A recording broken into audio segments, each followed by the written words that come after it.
Well, to talk about this, we're now joined by Jon Allen. From 2006 to 2010, he served as Canada's ambassador to Israel. Currently, he is Distinguished Senior Fellow at the Canadian International Council and a Senior Fellow at the Bill Graham Centre for Contemporary International History. Jon, thank you for the time.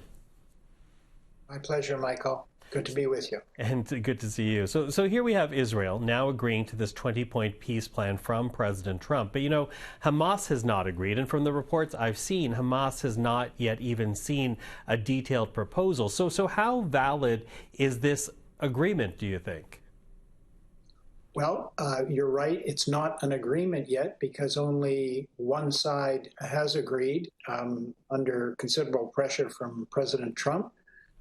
And the other side is probably getting it. I think they would have seen a draft of it because a draft leaked a couple of days ago in the Times of Israel, a paper in Israel. But they're getting the final, hopefully in the next little while. They will have to review it, and hopefully they will agree to it. And if they do, then we will see an end to this horrible war, which is about to move into its third year, and some very positive elements like the release of the hostages, the end of death and destruction to 2 million Palestinians, and hopefully a lot of humanitarian aid flooding into the Gaza Strip, at least initially. You know, I'm going to get to the humanitarian aid in a moment, but, you know, you say hopefully Hamas agrees to it, but under the terms of this deal, to agree to this proposal, Hamas must also agree to have no role in governing Gaza going forward. How likely is that? Well, I think it's quite clear that the West, the Gulf, the Palestinian Authority, the Americans, and certainly the Israelis have no interest in having Hamas part of the governing structure in Gaza or in any part of Palestine. So if they choose not to accept the terms of the agreement, which, by the way, first of all, allow for the release of 250 Palestinians who have been in jails for very serious offenses, and 1,200 other prisoners that have been detained since the war started. It allows those that are prepared to lay down their arms and commit to nonviolence to an amnesty. Others will be allowed to leave. So given that they are now a spent force, really an insurgency, it's not a bad deal. And if they cared at all about Palestinian people that they are supposed to be governing, they would they'd snatch the deal and agree to it immediately. Now, this plan also calls for the creation of an international stabilization force, and this would essentially oversee Gaza once the war theoretically ends. How hard will it be to create this coalition to actually step in and oversee Gaza? Yes, well, the idea is to have this board that it looks like Donald Trump and Tony Blair would co-chair, and have representatives from the Gulf and from other Arab states and from the West, hopefully, on it. And then you would have, as you mentioned, a stabilization force that would come in, root out any insurgencies. There are other terrorist groups in Gaza, not just Hamas. So there might be remnants of Hamas or those groups that would come in, establish the rule of law, oversee the influx of lots of humanitarian aid, and then begin the process of reconstruction, hopefully first by tents and then otherwise clearing the rubble and etc. So how hard is it?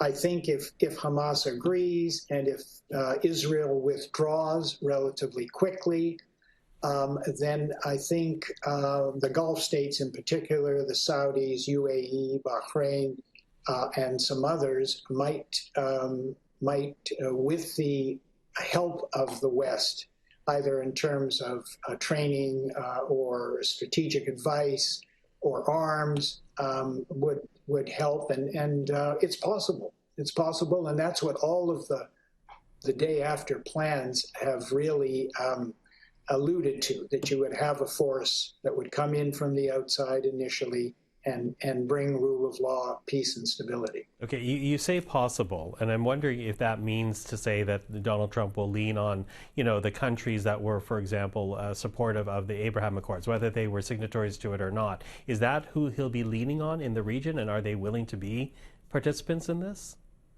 That's exactly who. And now he's got Indonesia, who attended the meetings in New York that he hosted.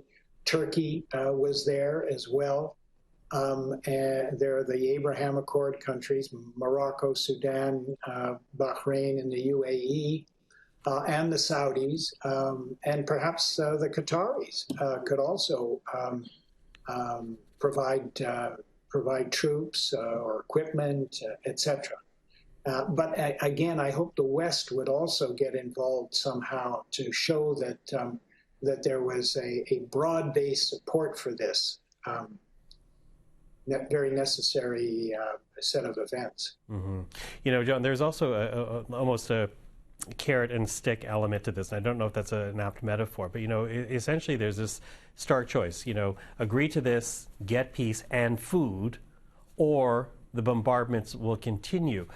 How troubled are you that food, which by the Geneva Convention should not be used as a tool of war against civilians, is being dangled in the air as the only way to get food for your people is to do this?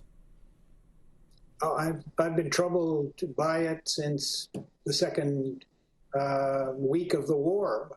If you recall, Michael, there was a 2-week siege at the beginning of the war 2 years ago, and then there was an 11-week siege following the breach of the March of the ceasefire in March. So I'm extremely troubled by it. I'm also extremely troubled by the bombings, by the ground invasion, by the lack of medical assistance, etc. And that's why I very much wish that Hamas would take the threat seriously. They haven't done too much to protect the Palestinian people in Gaza yet, and I do hope that they'll take this offer and see it for what it is, ending the war and ending the suffering of their own people, whom they're supposed to be governing. Mm-hmm. So, as you, who knows the region well and has worked there, what are you watching out for? Well, I'm watching out for Hamas. I'm watching to see how this will be received in Israel by the Prime Minister's right-wing Messianic ministers. I'm watching to see whether, if they pull out or threaten to pull out, whether other opposition leaders like Yair Lapid and Benny Gantz and Yair Galon, who represent other more moderate parties, would then jump in and support the Prime Minister, because the Israeli people want to see an end to the war, primarily because they want to see the hostages home, and they want to see their soldiers out of harm's way. So I'm hopeful that he will be able to deliver the deal that he has agreed to. And of course, I'm hopeful that Hamas will agree as well. I think we also have to keep in mind that the situation in the West Bank is still extremely troubling, and that this deal doesn't really address that, although President Trump was quite clear last week that he does not support de jure annexation of the West Bank, but there is still settlement activity going on. There is still settler violence going on, and we have to continue to be concerned about that as well. John, always appreciate the insight. Thank you for this. Thank you very much.